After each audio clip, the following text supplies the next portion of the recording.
মা এ হচ্ছে আমার ভাগ্নি। ওয়ালাইকুম আসসালাম। বাবা কি দেখ আব্বা দেখা কি আছে আমাদের পছন্দ হয়েছে আপনার বলবো সব বিষয় আছে তোর মেয়ে আলহামদুলিল্লাহ আন্টি পরে দিই। আমি কিন্তু পড়াবে একটা বিষয় আমার ভালোই লাগতেছে না ভালো না লাগা কি আছে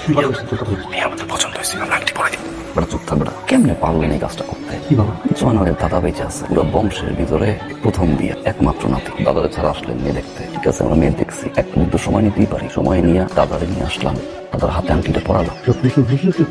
প্রথম কবুল তো একটু কবুল লাগছে সময় লাগে আপনি একটু কবুল করেন মানে সবুত আমি চিন্তা করেছি আমি কিভাবে কাজটা করলাম আপনার দেখে ছেলেটি উৎপাসিত নিয়ে আমাদের পছন্দ। আমরা এই আংটি নিয়ে আসছি কিন্তু আমরা আজকে আংটি পড়াবো। মেয়ে আপনাদের পছন্দ হয়েছে, আংটিও নিয়ে আসছে, মেয়ের সাথে কথাও বলাইলেন, এখন বলতেছেন আপনি আজকে আংটি পড়াবেন না। কি সব উল্টাপাল্টা কথা মেয়ে পছন্দ হয়েছে আংটি কিনে নিয়ে আসছেন এখন আংটি পরাবেন বলতেছেন আংটি পরাবেন না ঘটনা বাবা এমনি করে আসছে বাসের আছে আপনার খাইছি আপনি ভালো পছন্দ হয়েছে আমি আংটি কিন্তু পড়বো তো আগামীকাল আমার বাবার হাত থাকে আপনি বোঝার চেষ্টা করেন একটা জিনিস আপনার দেওয়া ভালো মানে রিক্সা বলছি ছেলের বাবা বললো না ছেলের দাদা এসে তার নাত বউকে কবুল পরাবে মানে আংটি পরা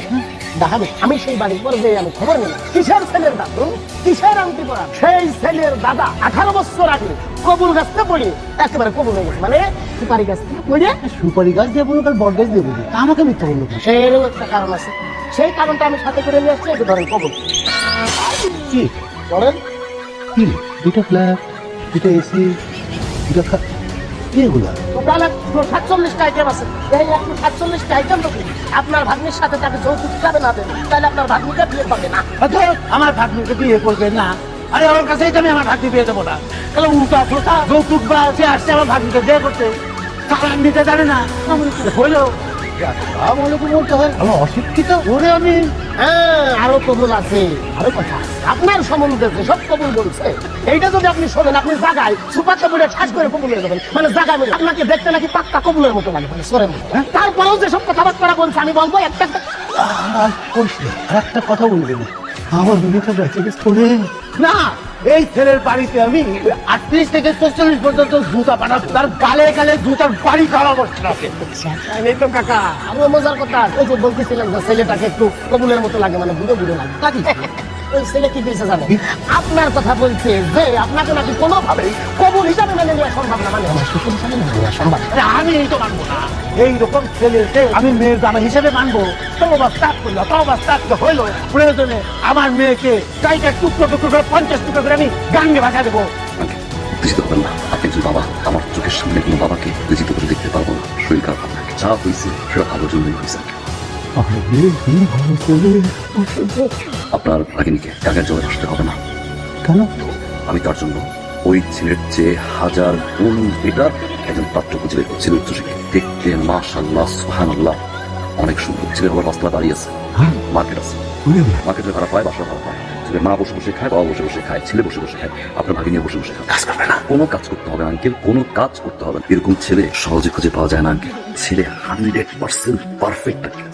খালি তোমার খাইতে না মানে মাদককে না বলে তা তো উচিত আঙ্কেল এরকম ছেলেকে হাতছাড়া করা আমার মনে হয় এমনিতেও পুরো এলাকাতে তো মান সম্মান নেই লোকজন যা দেখলাম সবাই মোটামুটি জানে যে আমার ভাগ্নিকে ছেলেপক্ষ না বলছে এখন আমি আসি তখন ভেবে দেখি তুমি আগামী সপ্তাহে তাদের আসতে বলো আমি এখনই আসতে বলছি আপনার আসুন আসসালামু আলাইকুম বিআই সাহেব। ওয়ালাইকুম বিয়ে হ্যাঁ এই যে আপনার বিআই ওয়ালাইকুম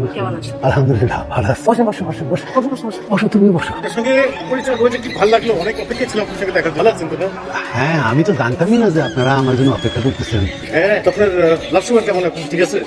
ভালো সকালে হাঁটি তো। ও আচ্ছা আচ্ছা গুড গুড গুড। বাবা এদিকে আসো ছেলের বাবা আসছে ছেলে তো আসলো না ছেলে কই আসছে জি